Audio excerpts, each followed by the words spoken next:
اللعين الرجيم بسم الله الرحمن الرحيم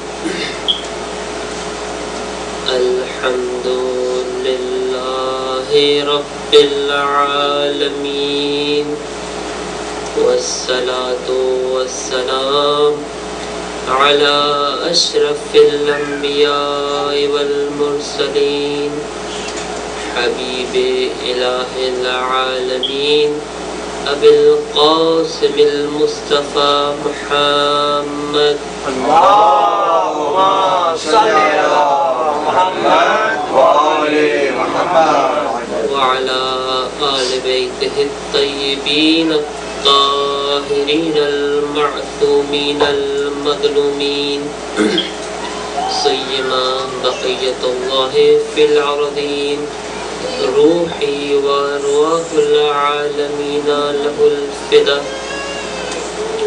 ولعنة الله على أعدائهم أجمعين من الآن إلى قيام يوم الدين اللهم العن أول ظالم ظلم حق محمد وآل محمد وآخر تابع له على ذلك اللهم العن الإصابة التي جاهدت الحسين وشايعت وبايعت وتابعت على قتله اللهم العنهم جميعا أما بعد فقد قال مولانا أمير المؤمنين علي بن أبي طالب عليه الصلاة والسلام محمد وآل محمد لا تكن ممن يحب الصالحين ولا يعمل عملهم ويبغض المذنبين وهو أحدهم درود بھیجو محمد وآل محمد اللهم صل على محمد وآل محمد وعجل فرجهم ابتدائی عمر میں ذکر حسین خوبصورت انداز میں بیان میں پہنچے دو سے شکریہ وجہ لاتا ہوں خدا وجہ عالم کی سہمت کو قبول کریں آمین اور یقیناً جیسے کہ اشعار میں ذکر ہوا کہ ہم نے امام حسین جیسا آقا و مولا نہیں دیکھا جیسا کہ میں نے آپ نے خود سنا کہ ایک ہندو شاعر بھی حسین کے قصیدہ پڑھتا ہوا نظر آتا ہے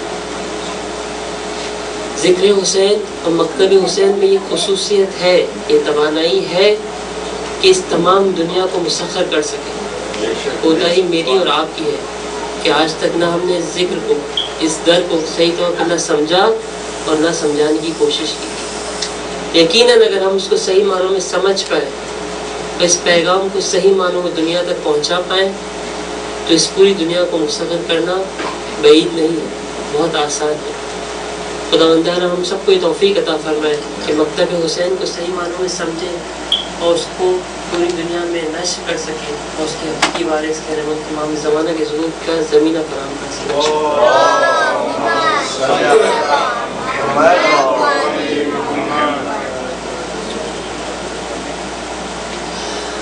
کل امیر مومنین علی بن ابی طالب کے قول سے ہم نے ان محفلوں ان مجلسوں کے موضوع کا چناؤ کیا تھا البتہ موضوع کی ابتدا سے پہلے ایک نقطہ ایک تذکر جو ایک دوست نے مجھے دیا اس کو یہاں پر عرض کرتا چلوں تاکہ ہماری پچھلی مباحث جو وہ کامل اور تکمیل ہو جائے کچھ مقامات پر وہ روایت کہ میں امام علی بن موسیٰ رضا علیہ السلام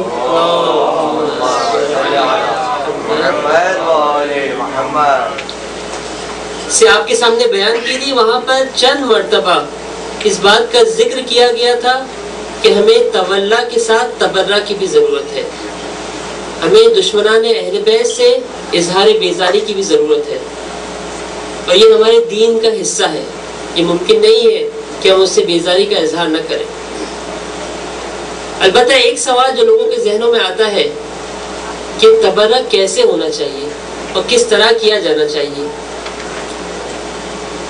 جو چیز اس وقت ہمارے ملک اور ہم ہندو پاک کے اندر رائج ہے، کیا یہی تبرہ کا حقیقی حق ہے اور یہی اہل بیت علیہ السلام چاہتے تھے یا نہیں چاہتے تھے؟ دوستو ایک بات میں شروع سے آپ پہلے دن سے اس بات کو میں عرض کر رہا ہوں اور اب بھی اس بات کو تکرار کروں گا، جو کام بھی مجھے اور آپ کو کرنا ہے اور جس کام کو ہم خاص طور پہ دین کے نام پر انجام دے رہے ہیں، کوشش کریں کہ در اہل بیت پر آ کر ان سے سوال کریں کہ اہل بیت اس کام کو کیسا چاہتے ہیں، اس کام کو ہمیں کیسے انجام دینا چاہیے، آیا میں جس طریقے سے اس فعل کو انجام دے رہا ہوں وہ طریقہ صحیح ہے یا نہیں ہے۔ جن اہل بیت نے ہمیں یہ بتایا کہ تمہیں تولّا و تبرّہ رکھنا ہے، انہیں ہم نے اس بات کا طریقہ بھی بتایا ہے کہ ہمیں اس فعل کو کیسے انجام دینا ہے۔ میں فقط مختصر سا اشارہ کروں کیونکہ ہم اپنے موضوع سے بہت زیادہ دور نہ ہو جائیں۔ جنگ صفین کے موقع پر میرا مولا علی ابن ابی طالب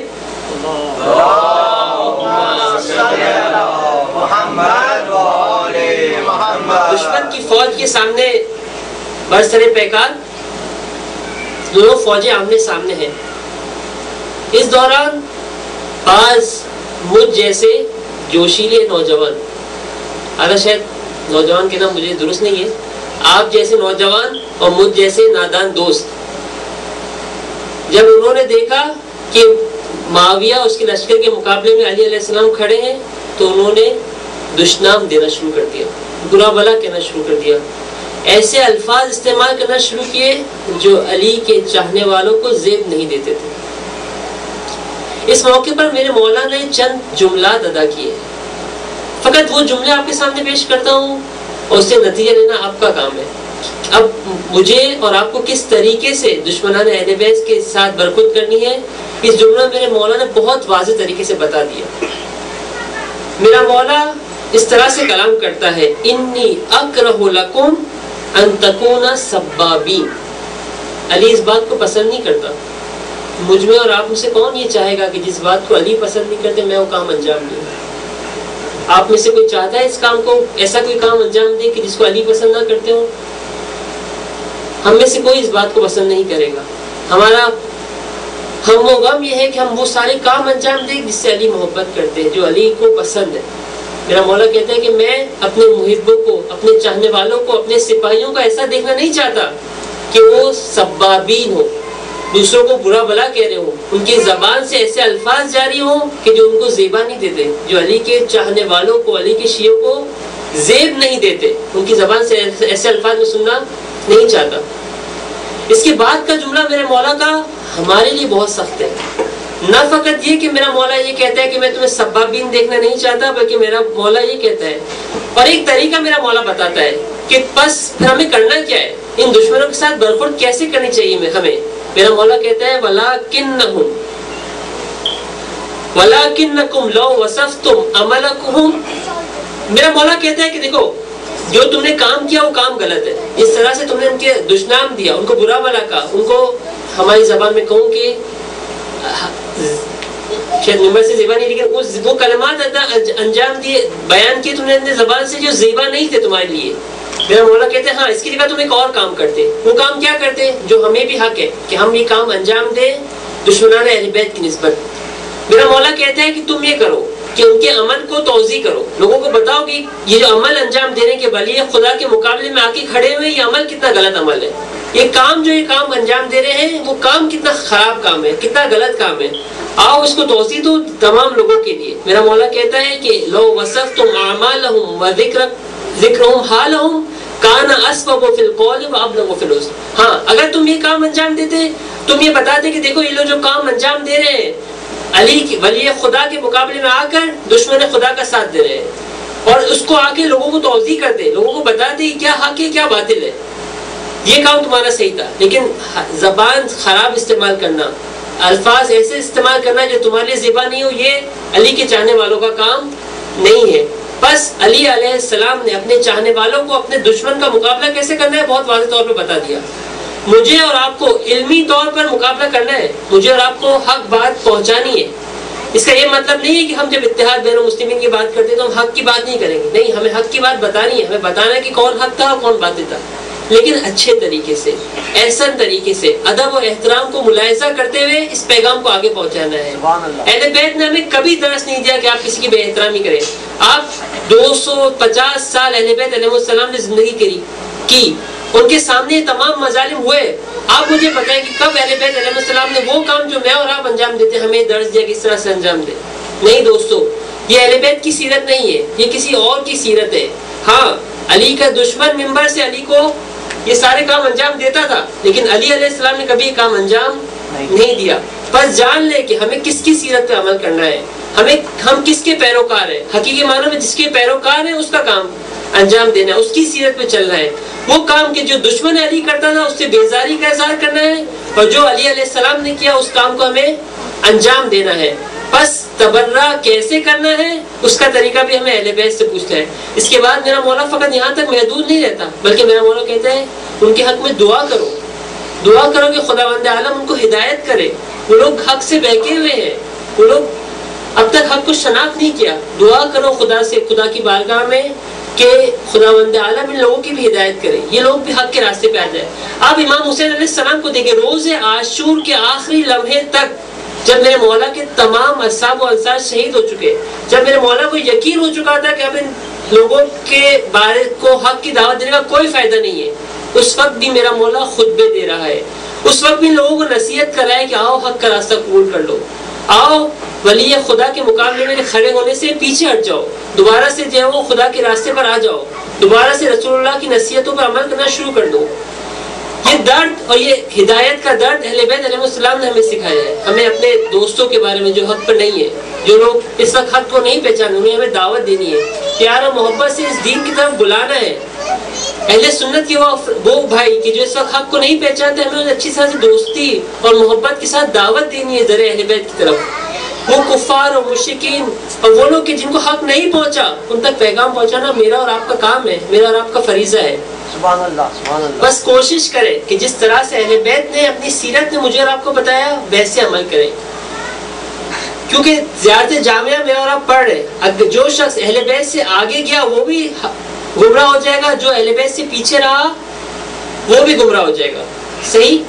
بس ہمیں اہل بیت کے ساتھ رہنا ہے۔ اپنے نوجوان دوستوں کو ایک مثال کے طور پہ میں سمجھاتا ہوں۔ رسول خدا صلی اللہ علیہ وآلہ وسلم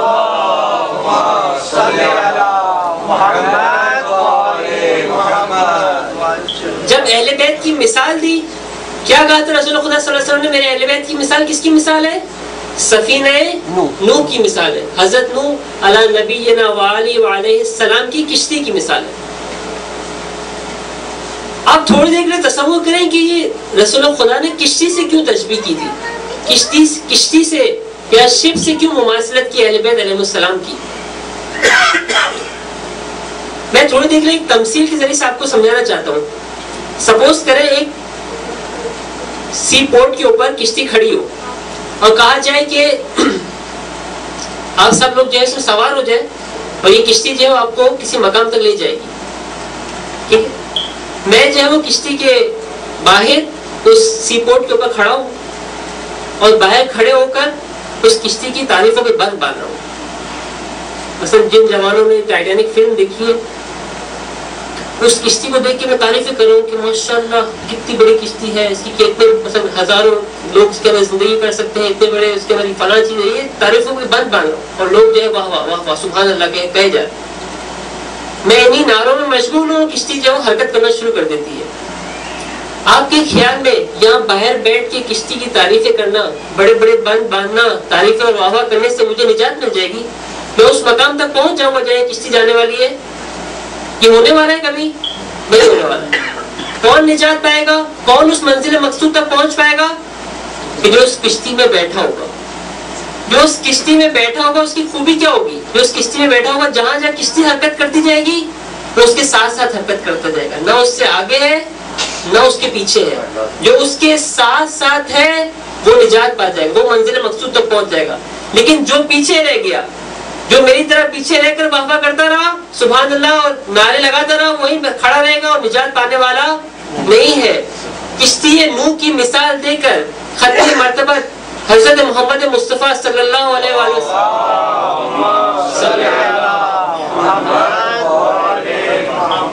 نے بہت واضح طریقے سے مجھے اور آپ کو بتا دیا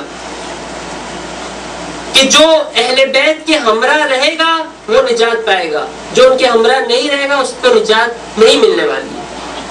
عبداللہ ابن عمر کی طرح بہت سارے افراد تھے، جب امام حسین علیہ السلام مدینے سے حرکت کر رہے تھے تو آ کے مہر امامت کا بوسہ لے رہا تھا۔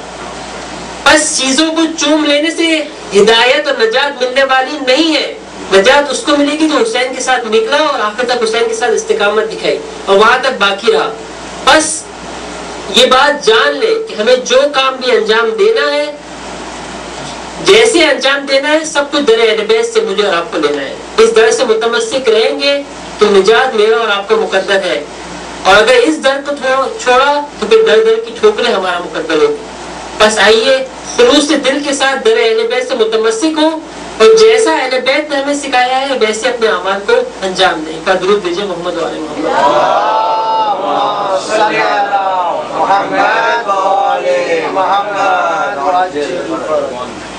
موضوع سخن جو چند مجالس کے لیے آپ کی خدمت میں پیش کیا گیا، ہم یہ جاننا چاہتے ہیں کہ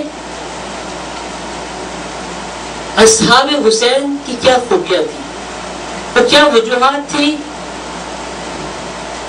کہ جس کی وجہ سے فقط ہزاروں اور لاکھوں افراد میں یہ 72 حسین کے گرد پروانوں کی طرح چکر لگا رہے تھے اور باقی حسین کو چھوڑ کر چلے گئے تھے۔ اور ہم یہ جاننے کی کوشش کریں گے کہ ایک طرف دشمن امام حسین کے اندر کیا خصوصیات تھی، وہ کیا وجوہات تھی کہ افراد امام حسین علیہ السلام کی دشمنی پر آمادہ ہوئے۔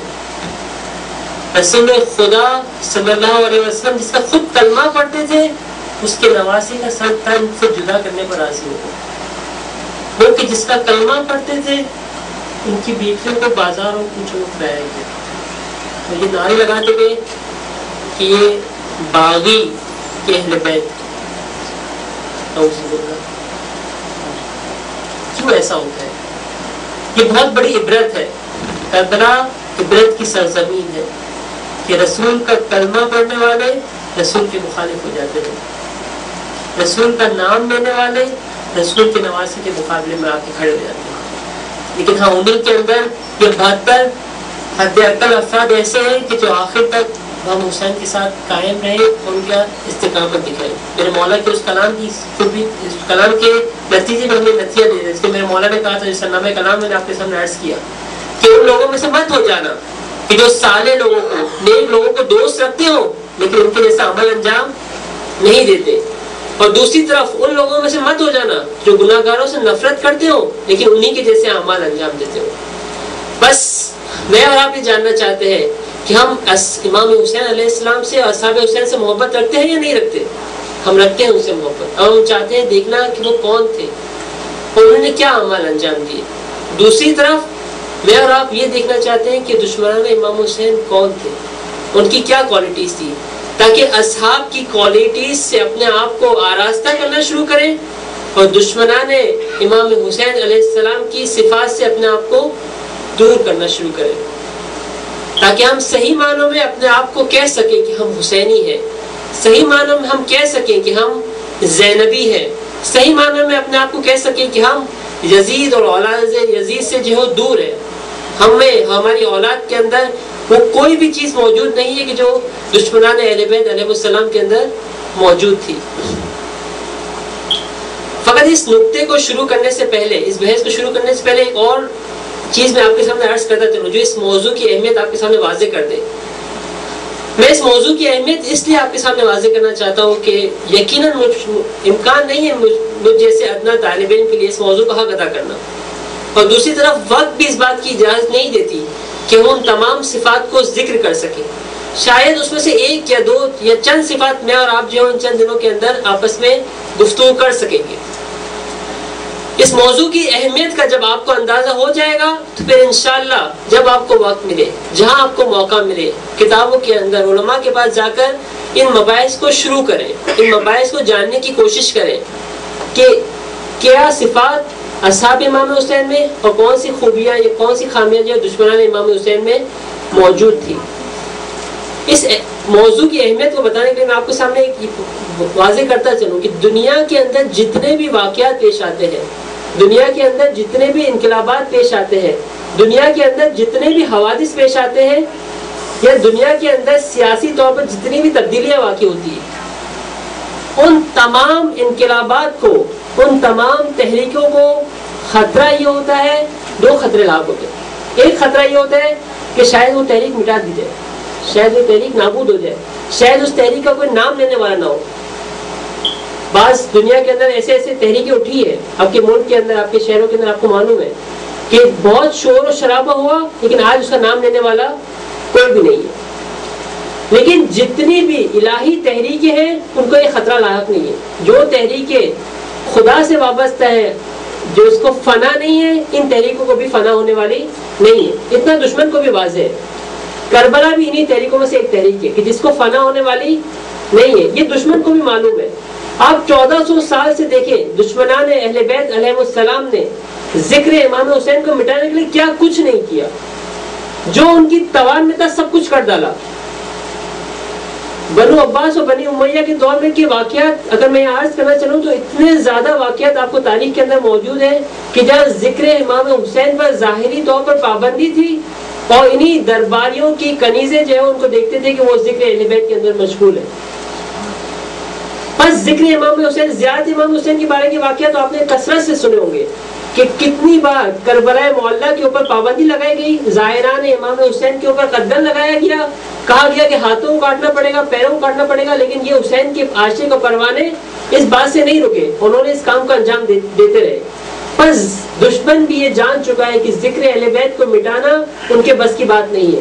لیکن ایک اور خطرہ لاحق ہے کہ جو اس تحریک کو بھی لاحق ہے اور تمام تحریکوں کو لاحق ہوتا ہے۔ وہ خطرہ یہ تھا کہ جب دشمن یہ جان لیتا ہے کہ ذکر امام حسین کو مٹانا ممکن نہیں ہے تو اس کی ڈپلیکیٹ بنا لیتا ہے، اس کے نام پر کوئی اور چیز لے کر آ جاتا ہے۔ آپ ہمیں نام لے رہے ہوتے ہیں حسین کا، آپ ہمیں غم منا رہے ہوتے ہیں، آپ ہمیں نام تحریک کا نام سب سے کہو کہ ذکر حسین زندہ ہے۔ ہر کوئی نام لے رہا ہے، ہر کوئی اس کا ذکر کر رہا ہے، ہر کوئی اس کا پرچار کر رہا ہے، پوری دنیا میں شور و فغاں ہے، 20 ملین زائر امام حسین موجود ہے، سب کچھ ہے، ختم۔ اب جو اس ذکر کو باقی ہے، اس کو کچھ فنا نہیں ہے۔ نہیں عزیزو، بعض اوقات ہوتا یہ ہے کہ میڈ ان جاپان کے لیبل میں میڈ ان چائنا آپ کو مجھے دیا جا رہا ہوتا ہے، ٹائٹل کچھ اور ہوتا ہے۔ امام علی علیہ السلام کا جملہ ہے، آخر الزمان کی نشانی یہ ہے کہ اسلام برعکس لبادہ اوڑھ کے آپ کے سامنے آ جائے گا۔ نام اسلام کا ہوگا، اندر عین کفر ہوگا، اندر عین نفاق ہوگا جو اسلام کے نام پر مجھے اور آپ کو دیا جائے گا۔ تحریک کربلا کو یہ خطرہ لاحق ہے، ہر تحریک کو لاحق ہے، تحریک کربلا کو بھی خطرہ لاحق ہے۔ دیکھیے اسلام کے نام پر 11 ہجری کے اندر جو انقلاب واقع ہوا، رسول خدا صلی اللہ علیہ وسلم نے حکومت اسلامی کا قیام کیا۔ ایک بار درود بھیجو محمد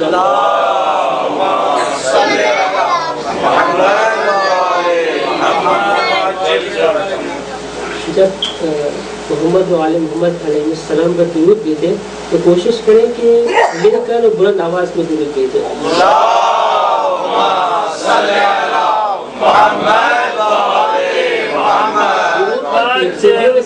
جو روایات کے ذکر ہوئی ہے، دل کے بغض اور بیماریوں کا علاج کرتا ہے، کینہ جو میرے اور آپ کے دل میں ہے سب دور کر دیتا ہے، ساری بیماریوں کا۔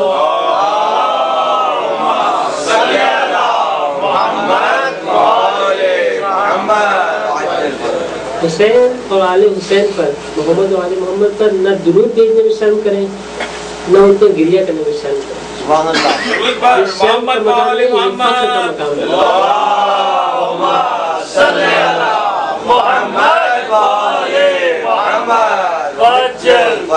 مل جل کر بلند تر صلوات۔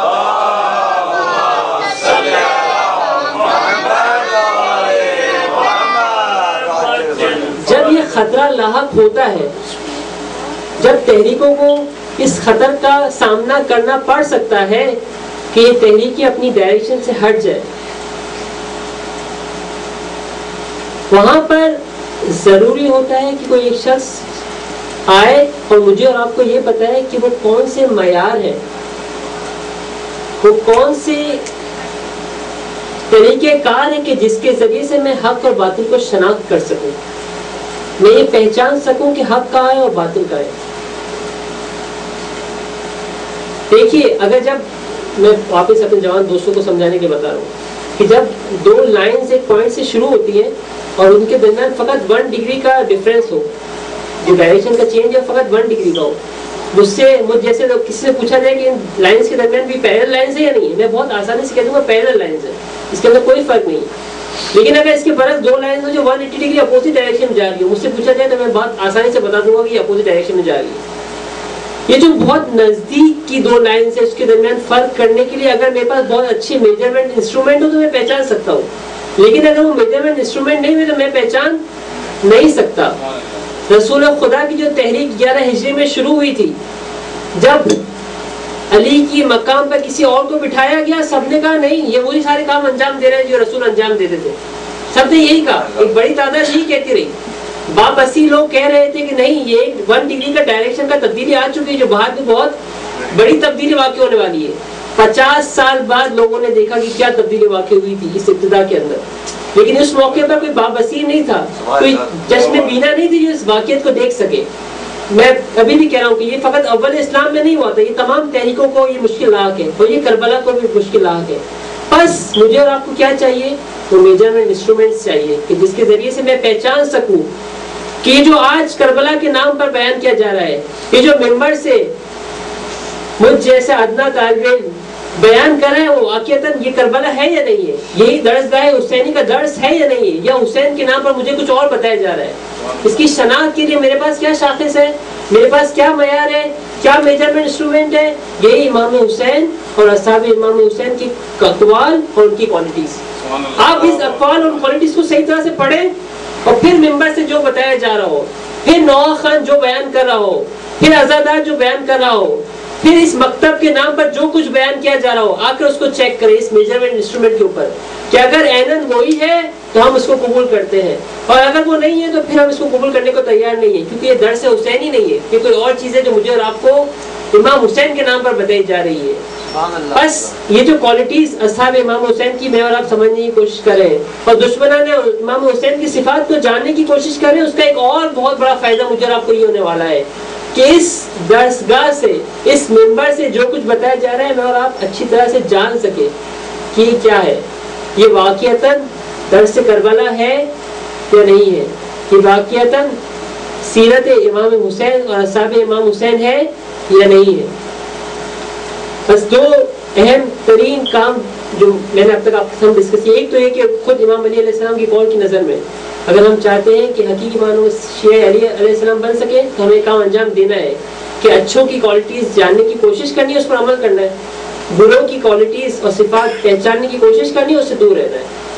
دوسرا کام ان چیزوں کو جاننے کا یہ ہوگا کہ میں اور آپ تشخیص دے سکیں گے، ہماری بصیرت بڑھنا شروع ہوگی کہ جس کے ذریعے سے میں اور آپ شناخت کر سکیں گے کہ جو کربلا کے نام پر مجھے اور آپ کو بتایا جا رہا ہے واقعتاً کربلا ہے یا نہیں ہے، واقعتاً درسگاہ امام حسین کا درس ہے یا کوئی اور چیز مجھے اور آپ کو بتائی جا رہی ہے۔ ایک بار درود بھیجیں محمد والوں کو۔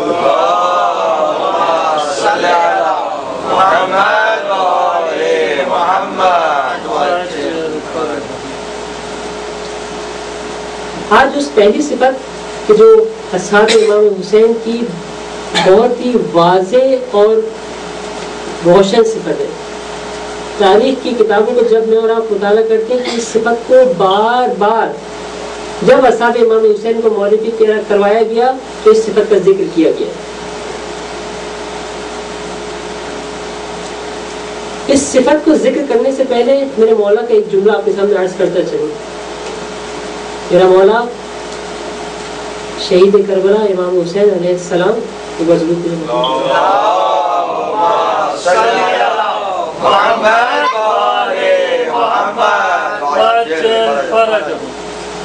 نو محرم کو خیام حسینی کی طرف دشمنان نے حملہ شروع کیا۔ میرے مولا کو جب گھوڑوں کی ٹاپوں کی آواز آئی، اپنے مشکل کشا عباس سے علمدار کو بلایا، کہا عباس میرے بھائی ادھر۔ جناب عباس علمدار بارگاہ حسینی میں حاضر ہوتے ہیں غلام کی طرح. کہا آقا کیا حکم؟ کہا بس جاؤ اور ان سے کہو کہ ہمیں ایک رات کی اور مہلت چاہیے. اگر جنگ کا ارادے سے آئے ہیں تو ان کو کہو کہ ہمیں ایک رات کی مہلت چاہیے. میرے مولا میرا آپ کو سوال یہ ہے کہ ایک رات کی مہلت کس کی؟ جب آپ کو معلوم ہے کہ شہادت ہونے والی ہے آج یا کل، فرق کیا کرنا ہے؟ میرے مولا کا جملہ یہ تھا کہ عباس تمہیں معلوم ہے انی احب الصلاۃ و تلاوت کتاب. اے میرے بھائی عباس تمہیں معلوم ہے کہ حسین کو نماز سے کتنی محبت ہے، حسین کو تلاوت قرآن سے کتنی محبت ہے. اصحاب امام حسین کی یہی کوالٹی ان کو حسین سے نزدیک کرتی رہی، ان کو حسین جیسا بناتی رہی. حسین کا پروانہ بنانے میں جس ایک صفت نے اہم کردار ادا کیا وہ تلاوت قرآن. میں کوشش کروں گا کہ جب اصحاب امام حسین کے ناموں کو ذکر کروں تو اس کی کچھ ہسٹری آپ کے سامنے بیان کر دوں. میں نے پہلے بھی آپ کے سامنے عرض کیا یہ ہمارے بچوں کے ہیروز ہیں، یہ ہمارے آئیڈیاز ہیں جس کو ہمیں اپنے آئندہ بچوں کو بتانا ہے، آئندہ نسلوں کو ان کا منتقل کرنا ہے کہ یہ کون سے عظیم شخصیات تھی کہ جو تاریخ میں، اس کے بارے میں خود امام رضا نے اس روایت میں فرمایا تھا کہ لا شبیہون، ان کی تشبیہ اور ان کے جیسا اس دنیا میں پیدا ہونے والا نہیں ہے. ہمیں نصاب کو جاننے کی کوشش کرنی ہے. میں کوشش کروں گا کہ جس صحابی کے بارے میں ذکر کروں، اس کا نام لوں اور تاریخ میں اس کی صفت کو بیان کروں، تھوڑا سا جہاں تک مختصر عرض کر سکوں اس کی کچھ صفات کو یا تاریخ میں جو ذکر ہوا ہے وہ بتانا ضرور، تاکہ ہمارے بچے ان اصحاب کے نہ فقط ناموں سے آشنا ہوں بلکہ ایک حد تک ان کے بارے میں کچھ جانیں کہ یہ لوگ کون تھے اور کس طرح سے انہوں نے اپنی زندگی، خاص طور پہ وہ چند دن کے جو امام حسین کے ہمراہ تھے، کیسے گزارے. ایک صحابی میرے مولا امام حسین کا صحابی، بلکہ میں کہوں کہ امام کا غلام تھا، ترکی سے اس کا تعلق، نام اس کا ہے اسلم بن عمرو. امام کا یہ غلام اسلم بن عمرو، جس کے بارے میں روایات میں یہ ملتا ہے کہ انہو کانا قارئا للقرآن. جب آپ تاریخ کے اندر پڑھنا شروع کرتے ہیں کہ یہ صحابی کیا صفات بیان کرتے ہیں تو تاریخ کی کتابوں میں اس کو اس طرح سے معرفی کیا گیا ہے کہ وہ کیا کر رہے تھے، کیا کرتے تھے، کس طرح سے مشہور تھے لوگوں کے درمیان، قرآن کے قاری کے طور پر مشہور تھے. ترک سے تعلق رکھنے والا امام کا ایک معمولی غلام. اس کی تعریف تاریخ کے اندر قاری قرآن کے طور پہ کی گئی. اس غلام کی کہانی بہت خوبصورت ہے. تو غلام کو جب میرے مولا نے اجازت دی جنگ کرنے کی تو غلام، جب عربوں میں رواج یہ تھا کہ جب جنگ کرنے جاتے تھے رجز پڑھتے تھے، اپنے آپ کو معرفی کرتے تھے، اپنے آپ کو اشعار کے ذریعے بتاتے تھے کہ میں کون ہوں. سنیں یہ اپنے آپ کو کس طرح سے معرفی کرواتے ہیں. کاش ہم سب کا معرفی نامہ یہ ہو جائے، کاش ہم سب کا آئی ڈی کارڈ یہ بن جائے. اسلم بن عمرو اپنے آپ کو اس طرح سے معرفی کرواتے ہیں، اپنا نام نہیں بتاتا، اپنے آپ کو معرفی نہیں کرواتا. میرا یہ غلام جو ہے وہ کفار مشرکین کے سامنے آ کے، دشمنان امام حسین کے سامنے آ کے کہتا ہے کہ حسینی امیر ہو و نعم الامیر. جاننا چاہتے ہو میں کون ہوں؟ فقط میرے لیے اتنا ہی کافی ہے کہ میرا امیر، میرا آقا، میرا مولا حسین ہے. سبحان اللہ، سبحان اللہ. و نعم الامیر، وہ بہت اچھا امیر ہے، مجھے اس سے بہتر کوئی در نہیں چاہیے جس کے پاس میں جاؤں. حسینی امیر ہو، کاش ہم بھی اسی طرح سے اپنے آپ کو معرفی کریں کہ ہمارا آقا، ہمارا مولا، ہمارا سب کچھ، ہمارا سید السالار، ہمارا رول ماڈل کون ہے؟ امام حسین علیہ السلام کی ذات ہے، اور وہ بہت بہترین ذات ہے، ہمیں کسی اور کی ضرورت نہیں ہے. سرور و فوادی بشیر النذیر، میرے قلب کی ٹھنڈک ہے میرا مولا، تو مجھے بشارت بھی دیتا ہے اور میرا نذیر بھی ہے. حسینی امیر ہوں ونعم الامیر. تو بس ساتھ مل کے اس جملے کو پڑھیں. حسینی امیر ونعم الامیر. اس غلام نے اپنے آپ کو معرفی کروایا تھا کہ حسین میرا آقا اور میرا مولا ہے، اور بہت بہترین آقا و مولا ہے، میرے قلب کی ٹھنڈک ہے. اس غلام کی فضیلت دیکھیں، جب یہ بارگاہ حسینی میں جہاد کے جوہر دکھاتے ہوئے زمین کربلا پر گرتا ہے تو اپنے آقا و مولا کو آواز دیتا ہے، میرا مولا بہت کم جنازوں پر گیا ہے لیکن اس غلام کے جنازے پر حاضر ہوتا ہے۔ جب غلام نے آقا کو دیکھا تو ایک مسکراہٹ اس کے چہروں پر جاری ہو گئی اور حسین کی طرف ایک اشارہ کیا۔ میرے مولا نے اس کا سر اپنے زانوں پہ رکھا اور روایت کا جملہ یہ ہے، تاریخ کا جملہ یہ ہے، مقاتل کے اندر لکھا یہ کہ حسین نے اپنے گال اس غلام کی گالوں پر رکھا۔ مسکراتا ہوا یہ اسلم بن عامر کی تاریخ کے جملے یہ ہے کہ اے تحریک گواہ رحمان کہ مجھ سے بہتر کون ہے، مجھ سے بہتر کون ہو سکتا ہے کہ جس کے گالوں پر میرا آقا و مولا حسین نے اپنے گال لکھے۔ یہ جملہ کہہ کر اس کی روح قفس اسری سے پرواز کر گئی۔ اس کو جو حاصل کرنا تھا اس دنیا میں اس نے حاصل کر لیا، وہ اس مقام تک کہاں کیا جائے اسے پہنچتا ہے۔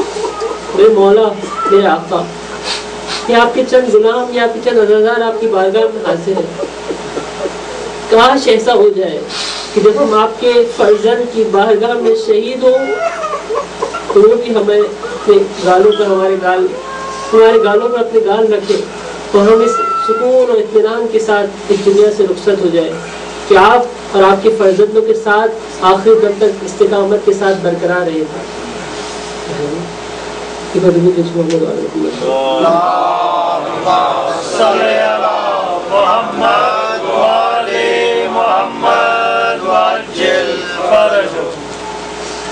یہ ایک صحابی کی جس کو قرآن میں اس طرح سے معرفی کروایا گیا، ایک اور صحابی جس کا نام روایات میں ذکر ہوا ہے۔ میں بھی کہہ رہا ہوں کہ فقط چند صحابیوں کے جس کے نام میں آپ کو اس طرح سے معرفی کر رہا ہوں، لیکن آپ سب اگر مقاتل کا مطالعہ کریں خود زیارت ناہیہ کے اندر میرے مولا نے اصحاب امام حسین کے نام ذکر کیے، وہ شہداء کے جو امام حسین کے ساتھ ان کی بارگاہ میں شہید ان کے نام ذکر کیے، ان کے اندر بھی جب صفات بیان کی تو بہت سے لوگوں کے ساتھ قاری کی صفات بیان کی ہے یا تاریخ کتاب کی صفت بیان کی ہے۔ بریر ایک اور صحابی میرے مولا کا جس کو یہ شرف حاصل ہوا کہ عاشور کے دن اپنے آقا اور مولا کی بارگاہ میں اپنی جان کا نذرانہ پیش کرے۔ اس صحابی کے بارے میں قرآن تاریخ کی کتابوں میں اس طرح سے لکھا ہے، کان بریر شجاعا تابعیا قارئا للقرآن، شجاع تھے، ان کی صفت میں سے ایک صفت یہ بھی خود شجاعت بھی جو ہے اہل بیت اصحاب امام حسین کی صفت میں سے ایک صفت ہے، اگر موقع ملا تو اس پہ گفتگو کروں گا میں۔ شجاع تھے، تابعی تھے، یعنی صحابی کے بعد جو سیکنڈ مرحلہ تھا جنہوں نے ایک واسطے کے ساتھ رسول خدا کو در کیا ان کو تابعی کہا جاتا ہے۔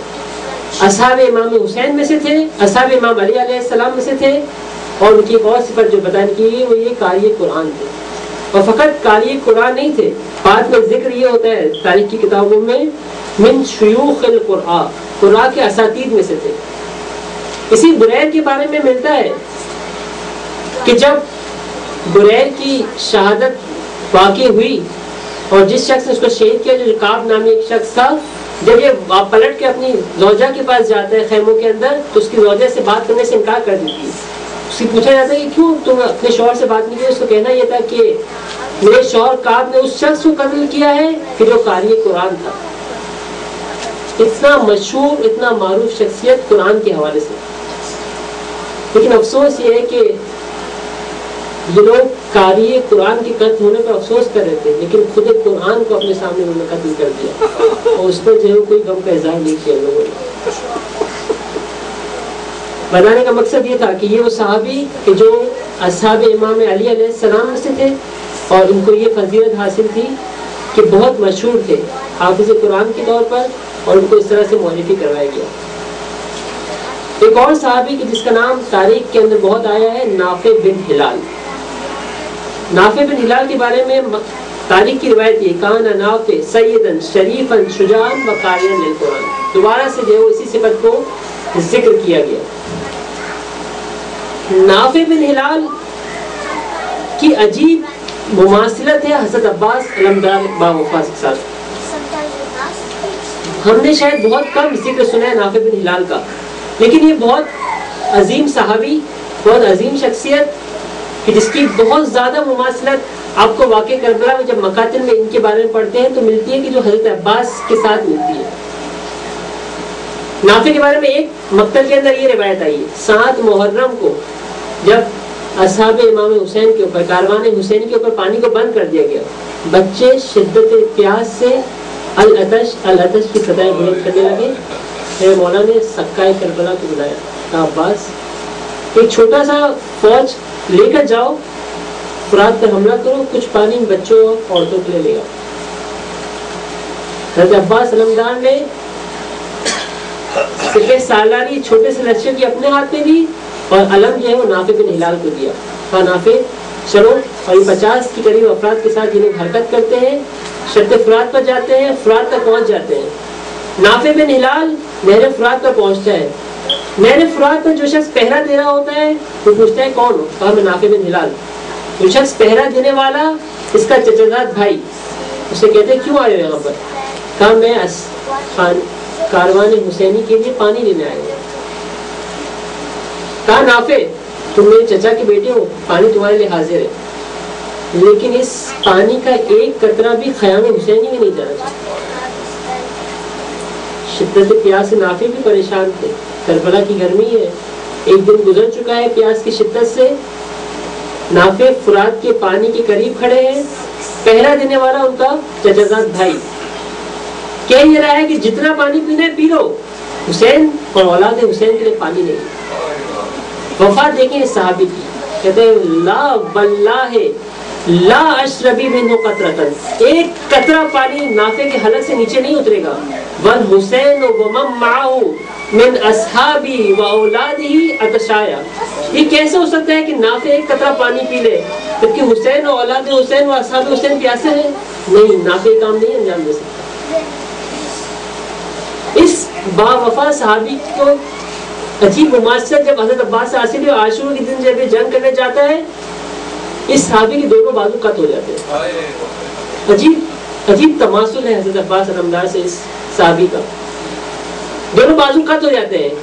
دونوں بازو قط ہونے کے بعد اس کو اسیر کر دیا. چند صاحب شاید بہت کم افراد ہیں کہ جن کو کربلا کے میدان میں گرفتار کیا گیا. اس صحابی کو گرفتار کر کے شمر جو ہے وہ عمر ابن سعد کے پاس لے کے جاتا ہے. بہت فخر کے ساتھ یہ صحابی یزید عمر ابن سعد کے بعد کہ کوئی یہ کہتا ہے کہ اے عمر ابن سعد میں نے تیری فوج کے 12 لوگوں کو مارا ہے اور کئیوں کو زخمی کیا ہے, اور میں اس بات پہ افتخار کرتا ہوں کہ میں نے اولاد زہرا کی دفاع میں کام انجام دیا ہے. اب جب شمر نے اس کی یہ زبان دیکھی تو اس نے کہا کہ اس کے اب غصے میں آ کر اس کو جو ہے وہ اس کا سر تن سے جدا کر دیا گیا. اتنا فخر اور افتخار کے ساتھ جو ہے وہ دشمن کے سامنے حاضر ہوتا ہے اور یہ فداکاری انجام دیتا ہے. یہ ہے اصحاب امام حسین کہ جن کے بارے میں آج جو میں 3 اصحاب کے سامنے آپ کے سامنے ذکر کیا, میں دوستوں کے کو دوبارہ سے ریوائنڈ کروانے کے لیے ہم ان 3 صحابیوں کے نام آج یاد کر کے جائے گا. آج کربلا کے ان چند ہیروز کو جو ہم تاریخ میں شاید نام نہیں معلوم کبھی سنے یا نہیں سنے, آج یہ حد اکثر 3 صحابی ہماری جو جتنے ہمارے نہیں معلوم کتنے ہمیں ایکٹرز کے اور کتنے پلیئرز کے اور کتنے نہ جانے کتنے لوگوں کے نام یاد ہیں, آج اپنی ڈکشنری میں 3 اور ناموں کا اضافہ کرتے ہیں. ایک امام کا صحابی اسلم بن عامر کہ جو امام کا غلام تھا اور امام کی بارگاہ میں یہ قصیدہ پڑھتے ہوئے شہید ہوا کہ حسینی امیرو و نعم العلی. امام کی اور صحابی نافع بن ہلال اور برید, یہ 3 صحابی جس کے سامنے آپ نے ذکر کیا. وہ صفت جس کے بارے میں آج کی محفل میں ہم نے تاکید کی وہ صفت یہ تھی کہ سب کے بارے میں تاریخ اور مکاتب میں یہ صفت بیان کی گئی کہ یہ سب کے سب قاری قرآن تھے. وہ صفت کہ خود امام حسین علیہ السلام نے صراحتاً اس بات کا اعلان کیا ہے کہ انا احب تلاوت کتاب, کہ میں تلاوت قرآن کو دوست رکھتا ہوں. اور یہ دوستی اور یہ ہم سنخی ہی تھی کہ ان اصحاب امام حسین کو انہوں نے امام حسین علیہ السلام کے ساتھ کیا. انشاءاللہ کل کی گفتگو میں تھوڑا سا اشارہ کروں گا کہ ہم اس وقت قرآن کے ساتھ ہمارا کیا تعلق ہے اور کیسے اس کے اندر ہم بہتری لا سکتے. ایک بار درود بھیجے محمد والے.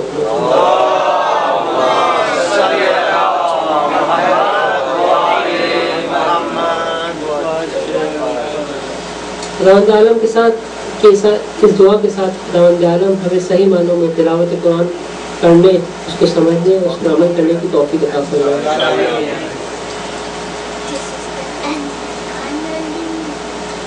السلام علی الحسین وعلی حسین وعلی اولاد الحسین وعلی اصحاب الحسین. پھر سب ساتھ مل کر آقا اپنے مولا کو اس غلام کی طرح صدا دیتے ہیں.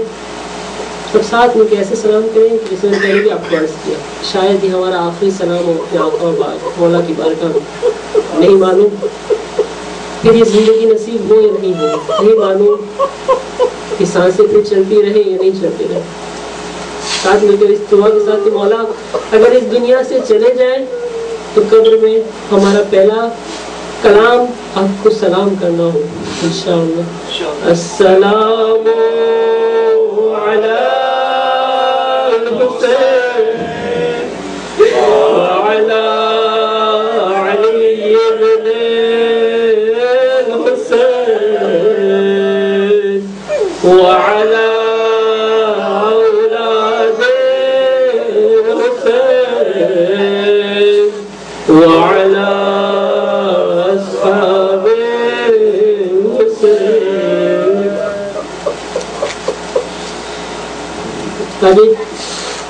حسین کے دوست کا ذکر کرنا ہے. اس کا نام ہی حبیب ہے.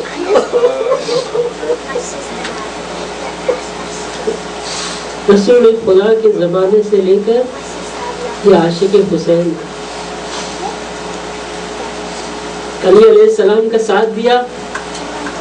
واقع کربلا کے نزدیک اپنے ایک دوست مسلم نے اوسجہ سے کوفے میں عہد کرتا ہے جتنی بھی مشکل ہو جائے, دشمن جتنا بھی گہرا تنگ کر دے, میں اور تم حسین کا ساتھ دینے جائیں گے. وہ دوست آخر تک ساتھ رہے. جب مسلم نے اوسجہ کی شہادت ہو گئی, حبیب کرائے جاتے ہیں. مسلم نے اوسجہ فقط ایک چیز کہتے ہیں. حبیب کہتے ہیں کہ مسلم کوئی وصیت ہے تمہاری؟ مسلم کہتے ہیں کہ حسین کا خیال رکھنا. دیکھو حسین کو کچھ نہ ہونے کا. دیکھو ایسا نہ ہو کہ تمہارے شہید ہونے سے پہلے حسین کو کوئی حملہ کر دے, حسین پر خیام حسینی پر کوئی حملہ کر دے. بس ان لوگوں کا ہم و غم فقط حسین کی ذات تھی. حبیب کے بارے میں یہ ملتا ہے روایات کے اندر, شب عاشور نافع بن ہلال جس کا میں نے آپ کے سامنے ابھی ذکر کیا, ایک بار امام حسین کے خیمے کے باہر کھڑے ہوتے ہیں. حسین کی بہن زینب کبریٰ بارگاہ حسینی میں حاضر ہوتی ہے. وہ حسین سے کہتی ہے بھیا اپنے صحابیوں کا امتحان لے لیا, کہیں ایسا تو نہیں کہ کل جب حملے کا وقت ہے, جب دشمن گھیرا تنگ کر لے تو یہ تنہا چھوڑ کر چلے جائے.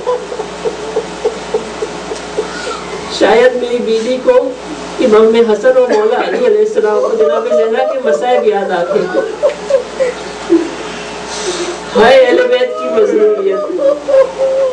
میری بیوی یہ پوچھتی ہے حسین کا جواب سنیے. میرا مولا یہ کہتا ہے کہ نہیں, میں نے اپنے اصحاب کا امتحان کر لی. یہ موت کو اس طرح سے محبت کرتے ہیں جس طرح سے ایک بچہ پستان مادر سے محبت کرتا ہے. نافع کے ذہن کانوں میں کلام گیا. ایک بار اصحاب امام حسین کے خیموں کا رخ کرتا ہے. حبیب سے ملاقات ہوئی. کہا حبیب زہرا کی بیٹی کو ہماری وفا پہ یقین نہیں ہے.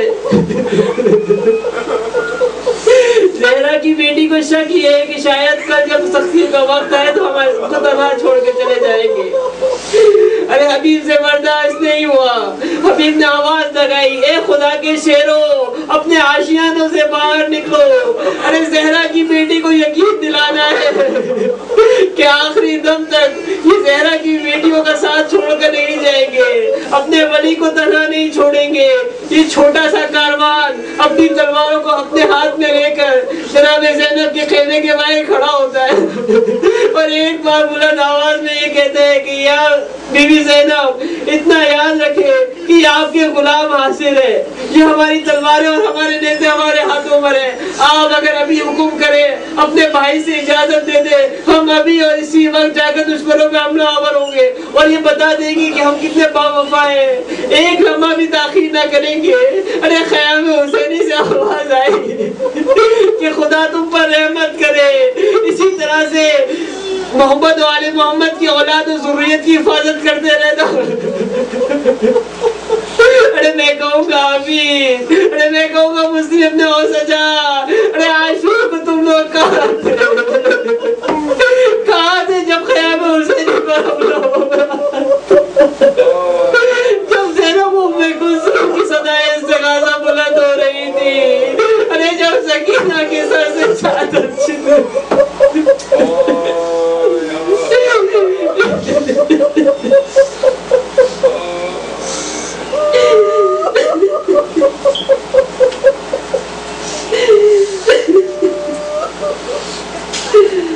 سيعلم الذين ظلموا أي منقلب ينقلبون.